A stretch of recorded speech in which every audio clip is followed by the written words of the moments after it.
The following program contains the word grunge. Viewer discretion is advised. Hi, welcome to Rock Air Metal Invasion. My name is Steve. Coming up on the show today, I am doing Nirvana. Yes, the band that killed hair metal. Well, maybe not. Maybe, but maybe not. It definitely was one of the first shots fired. One of the first shots at hair metal. Not intentional. Nirvana's just a band. They're putting out their album. It's actually their second album. They're from Seattle. Grunge's got a bit of a buzz going, but, you know, maybe the hopes were it might go gold. But of course it ends up being this massive platinum selling album. And I say it was one of the first shots fired because I think that while it didn't kill hair metal, all of a sudden record companies, MTV, media are looking at this new sound and thinking, this is catching on, this is becoming popular, and actually this is pretty good. And I think the mainstream were like getting in behind it. So they were like, this is a cool sound. You had Soundgarden, you had Alice in Chains, you had Pearl Jam. So you had these other bands as well, which had a similar sound. Again, just like a lot of these terms that we use, hair metal, grunge, a lot of the bigger bands that fit into this category all actually sounded quite different, even though they all got lumped into this category. I mean, Pearl Jam and Nirvana were both called grunge, but sound quite different. Yeah, there's similarities, but quite different, really. But either way, it was, I think, led by Pearl Jam and Nirvana. Even though they do have quite a different sound, they were leading the way. They were selling big time. I remember, you know, at the time, they were so popular.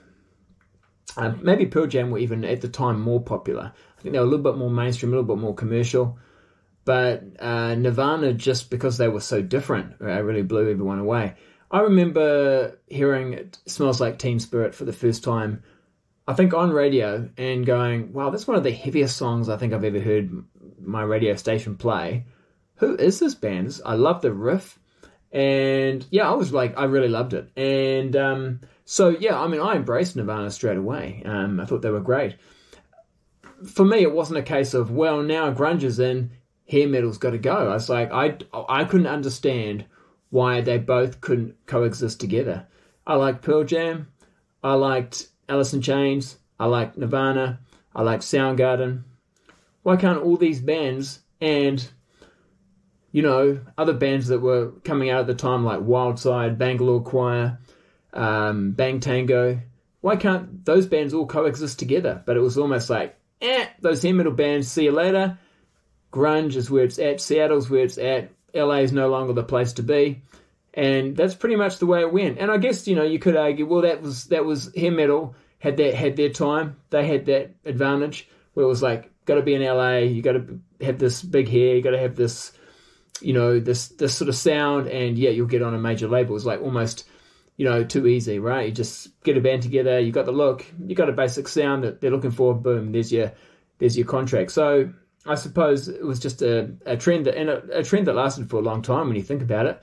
You know, hair metal lasted compared to most trends for a really long time. Like probably, I guess you could say the timing was around 83 to 91, something like that, when that first Quite Right, the platinum selling Quite Right album came out, and then yeah, basically all the way through to the debut of Nirvana's Nevermind. And then it started to change. And yeah, like I say, it's the first shot. It's not straight away. These things take a little bit of time. But eventually, yeah, bands that were from the 80s start getting dropped. The hair metal bands start getting dropped. They lose their deal. While other bands that have more in common with the grunge sound, they start getting signed. And eventually, yeah, I mean, by 93, 94, there's almost no hair metal bands on a major label, while you see it every week. There's a new release from a band that's got that sort of grunge sound or look. But again, like I was saying before, a lot of these bands didn't even necessarily sound like Nirvana, but they were lumped into that sort of grunge category. And of course, you had some of the hair metal bands going, okay, this is the new sound. This is what, I'm going to, take some of that sound as well. So, some people might say, warranted that. I know a band I just mentioned before, Wildside, they had a great album that came out, I think, in 92, Under the Influence. Great hair metal album. And then they did actually end up releasing a second album, but it was a total grunge album at about 95. And yeah, I mean, it didn't work for those hair metal bands because, well, they already had their name that people knew that they weren't. They're known as a band from the 80s or early 90s, those hair metal bands. They had that label, so it was kind of hard for them to kind of get in with the grunge scene. And yeah, grunge was the new sound. But actually, even grunge didn't last for that long. Unfortunately, Nirvana really didn't last for that long. So that's the title of the show, Nirvana. So let's start talking about them a little bit. So, like I say, my first experience or first time I heard Nirvana was the single "Smells Like Teen Spirit," but that was not, of course, their first single. It was not their first album. In fact, it was the first single from their second album. So it was later they went back and got their first album. So this is Bleach. This came out, I think, in 89. Yeah, 89 on, of course, Sub Pop. Sub Pop, of course, I think they had signed quite a few bands who then end up, going to the major labels afterwards. This is very good and very similar to what they put out on Nevermind, really. I mean, songs like Negative Creep, that's a very heavy song. But then you've got a song like About a Girl, which is very commercial. And that was the thing about Nirvana. They could be quite heavy at times, quite loud, quite sort of alternative, but then they could actually also create some great pop songs as well. And of course, all down to really Kurt Cobain. He was the main songwriter. Novoselic, he was the bass player, so he was, I think, a pretty constant member of the band.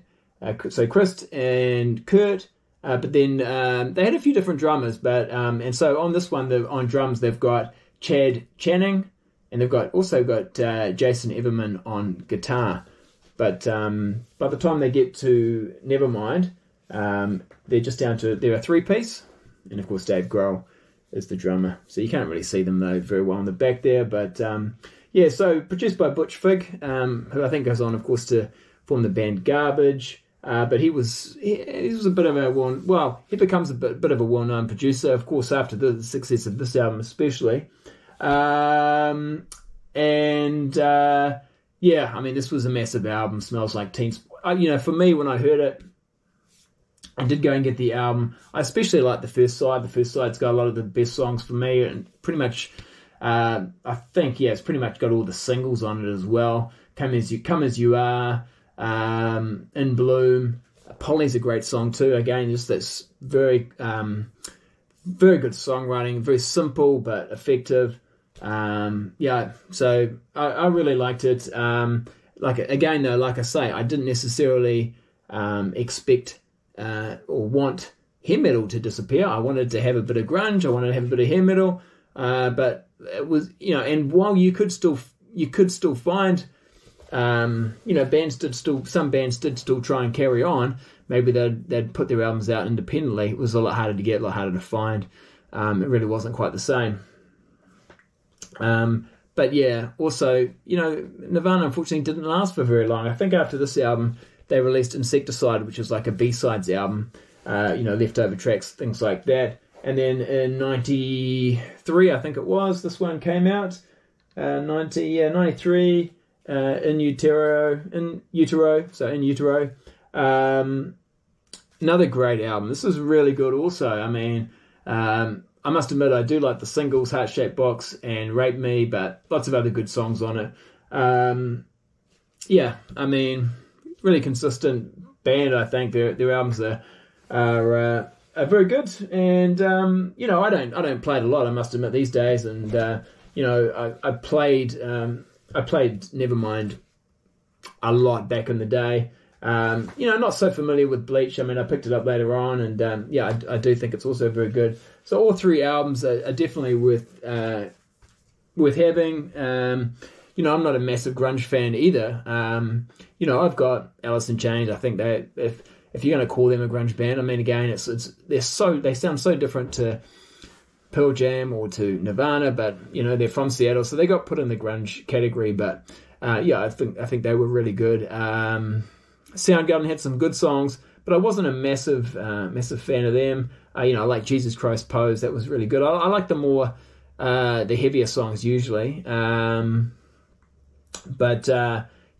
think from about 93 through to maybe 98, something like that, where alternative rock and grunge was sort of the in thing. I was still following music, I was still enjoying music, but the passion for it had gone a little bit, and through the hair metal scene that I'd had, I was just like checking out new music as much as I could all the time.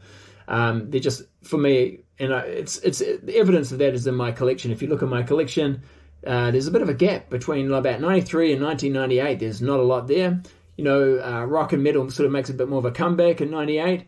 But yeah, sort of around between that and sort of 93 to 98 period, it's a little bit barren for hard rock and heavy metal. So, and that's reflected in what you see in my collection. I'm not saying I don't have stuff from 93 and 98, but it's pretty limited when you think about all the records and albums that I have, post sort of 93 and post 1998 as well. I start getting back into buying music a lot more from 1998, and also, I had bought and have continued to go back and buy albums pre-1993. But yeah, not a lot. There's not a lot in my collection from 93 to sort of 98 period. But there are some, of course, but not as many as from those other years. So it wasn't a great time for hard rock or metal. But we're not going to blame. Well, I'm not going to blame Nirvana. Nirvana is just a band. They're putting out their album. It is what it is. The mainstream went along with it. I'm sure there's lots of people like me who still like that hard rock and metal scene from the 80s, who still supported it, were still looking for it. And of course, it was so big in the 80s. There were so many bands that actually it was okay to some degree, because through the 90s, you're going to the record shops and you're still able to find bands that you hadn't yet heard. This is before the internet, right? So there's a lot of bands that I still hadn't checked out or heard. So I'd go down to the music shop and I'd find like a Babylon AD album that I'd never heard, back in the day, and it's like in the bargain bin, right? Because no one's buying this sort of stuff.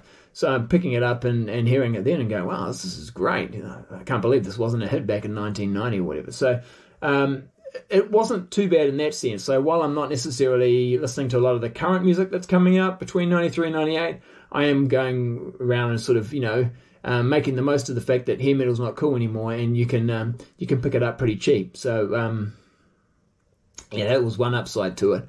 And yeah, I've got a few more things I can show about Nirvana. So this is their best of collection.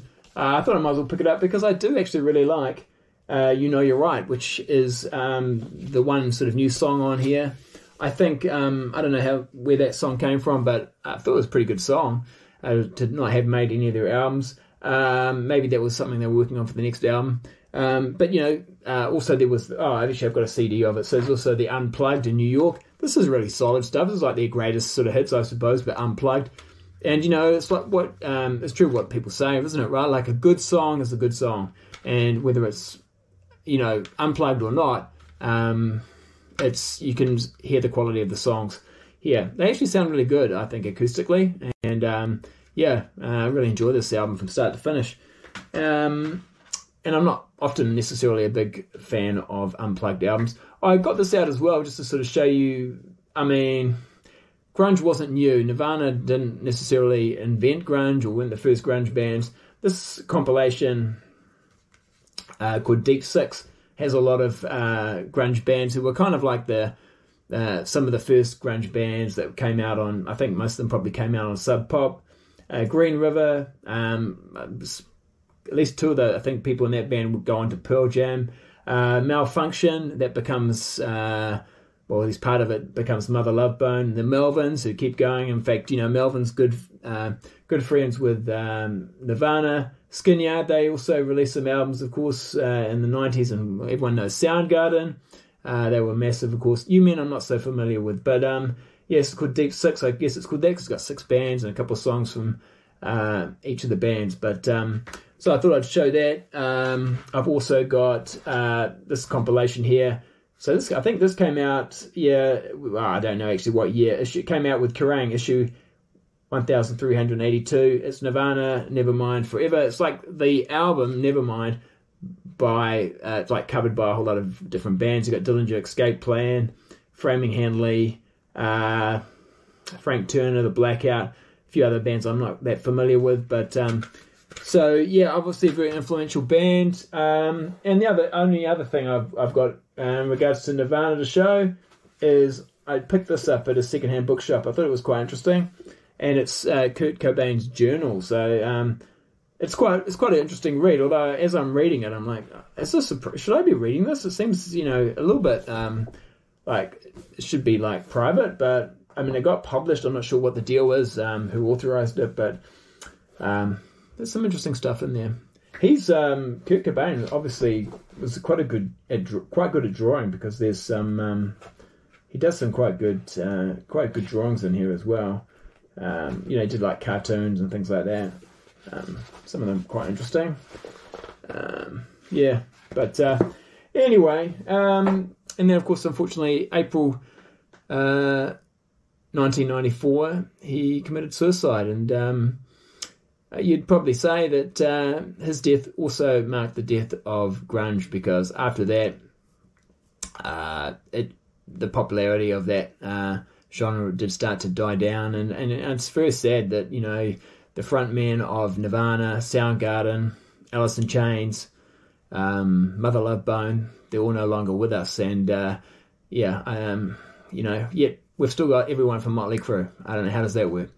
Anyway, hope you found that interesting. I know that my channel is probably appeals to a lot of people who follow, of course, the 80s hard rock and metal scene, what we sometimes call hair metal. And I did have that warning at the start of the show, so I hope you can handle a little bit of Nirvana, but also incorporated, Nirvana and its influence on the music scene at the time. So there's a little bit of crossover there. All right, that's it for today. Hit the thumbs up button if you've enjoyed this. Make sure you subscribe if you haven't and you enjoy this type of content. Leave your comments. What's your experience with Nirvana? I don't mind if it's negative. Just I'd be interested to know. All right, that's it for today. We'll see ya. Bye.